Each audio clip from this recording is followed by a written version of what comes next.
আসসালামু আলাইকুম, কেমন আছেন সবাই? আশা করি ভালো আছেন। আলহামদুলিল্লাহ আমরাও ভালো আছি। অন্যরকম একটা ব্লগ নিয়ে আপনাদের সামনে আজকে হাজির হলাম। গ্রাম থেকে চলে আসলো মা এবং শাশুড়ি মায়ের ভালোবাসা। প্রথমেই দেখালাম যে আমার মা আমার জন্য কী কী পাঠিয়েছে। আসলে আমার ছোটো ভাইটা গ্রাম থেকে আসছে আর তার কাছে এত এত করে জিনিস পাঠিয়ে দিয়েছে। আসলে মারা তো এমনই হয়, তাই না? নিজেরা কিছুই খেতে পারে না, তাদের সন্তানের কথা চিন্তা করে। সারাক্ষণ চিন্তা করে প্রত্যেকটা খাবার খাওয়ার সময় যে আমার মেয়েটা যদি থাকতো তাহলে এই খেত সেই খেত এইগুলো। এখন কী কী পাঠিয়েছে আমার মা আমার জন্য। আর যদি ভিডিওটি ভালো লাগে তাহলে অবশ্যই চ্যানেলটি সাবস্ক্রাইব করে আমাদের পাশেই থাকবেন। তো যে কাঁচা খাবার পাঠিয়েছে তাই কিন্তু না, রান্না করেও কিন্তু অনেকগুলো খাবার দিয়েছে। তো চলুন একে একে দেখাই আপনাদেরকে।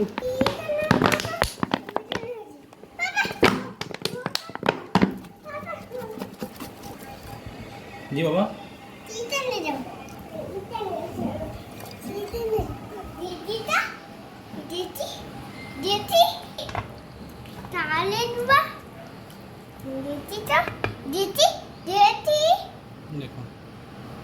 এই নাও দেখো, একবার কাছে নিয়ে দেখো, এটা হচ্ছে হাঁসের গোস্ত। হ্যাঁ, এটা হাঁসের গোস্ত।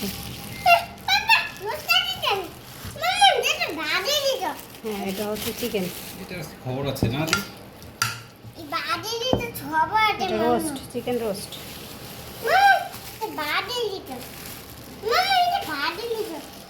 আর এটা কি? বিফ। বিফ, হ্যাঁ।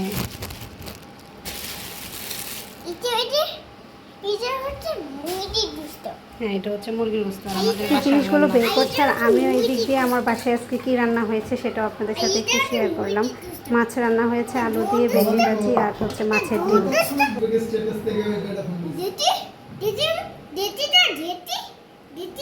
এটা হচ্ছে মুরাব্বা। খাবা? আচ্ছা, খাবা। যেহেতু সব কিছু বের করা হয়ে গেল, আমিও একটু গরম করে নিলাম। তো রাতে আমরা এটা দিয়েই খাবো চিন্তা করছি। আর শুধু এইটুকু না, আমার শাশুড়ি মাও কিন্তু আমার জন্য অনেক কিছু পাঠিয়েছেন। বন্যা পরবর্তীতে ওনারা কেমন আছেন সেটাই দেখতে গিয়েছিল। তো আমার দেবরের কাছে দেখেন কত কিছু পাঠিয়ে দিয়েছে। এই অবস্থায় উনি আমার জন্য এই জিনিসগুলো পাঠাতে একদমই ভুলেনি। মাছ পাঠিয়েছে অনেকগুলো ভাজি করে, তার মধ্যে ছিল গাছের মালটা। আর আসলে এমনই হয়, তাই না? মা হোক আর শাশুড়ি মা হোক, মা তো মাই। একটা কঠিন পরিস্থিতিতেও উনি আমাদের জন্য যে এত ভাবেন, তার জন্য আলহামদুলিল্লাহ। তো এই তো দেখেন, আমি সব কিছু আপনাদের সাথে একটু শেয়ার করছি। আর পাঠিয়েছে তালের পিঠা। তো এই পিঠাটা অনেক মজা ছিল, নারিকেল দেওয়া ছিল, তারপরে আবার বাদাম দিয়ে উনি এটা অন্যরকমভাবে বানান। তো উনি আমার জন্য অনেকগুলো পাঠিয়েছে। তো এইটুকু আমি গরম করে নিলাম, যেহেতু আমরা এখন খাবো এই জন্য, আর বাকিগুলো ফ্রিজে রেখে দিয়েছি। এই দিক দিয়ে দেখেন ওনার কান্না শুরু হয়ে গিয়েছে, কারণ ওই যে একটা মাত্র গেঞ্জি ডাইনোসরের, এটাই পরবে, সারাক্ষণ এটা পরবে। এটা ছাড়া অন্য একটা গেঞ্জি পরালেই ওর কান্না শুরু হয়ে যায়। এটা ধুইতেও পারবো না, এটা ভিজাতেও পারবো না, ধোয়ার পরে হাতে নিয়ে বসে থাকবে। তো এই তো আর কি করার, তো শুকিয়ে তারপরে পরিয়ে দিলাম। আর এই দিক দিয়ে ওর পাপ্পা ওর জন্য যে খেলনাটা নিয়ে আসছে সেটা নিয়ে সে দারুণ আনন্দে খেলা করছে। নতুন নতুন খেলনা পেলে আসলে প্রথম একটু বেশি কদর বেড়ে যায়, বাকি খেলনাগুলো ফেলে দিয়ে এখন শুধু এটার প্রতি তার মন মজেছে। কেমন খুশি দেখি, এদিকে তাকাও। উড়ি বাবা, উড়ি বাবা, উড়ি বাবা, উড়ি বাবা,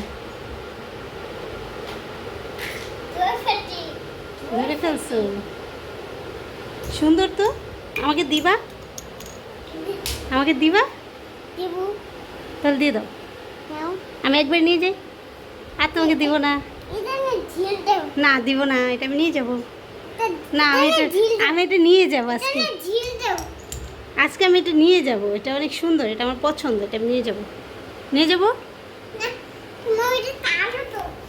আমাকে তুমি কোক দিয়ে দিলা, আর এটা তুমি নিয়ে যাবা। আচ্ছা ঠিক আছে।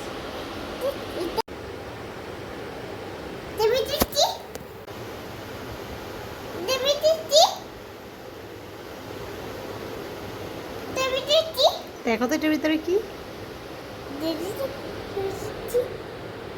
ওয়াও, এটার ভিতরে অনেকগুলো স্টার আছে, ফিশ আছে।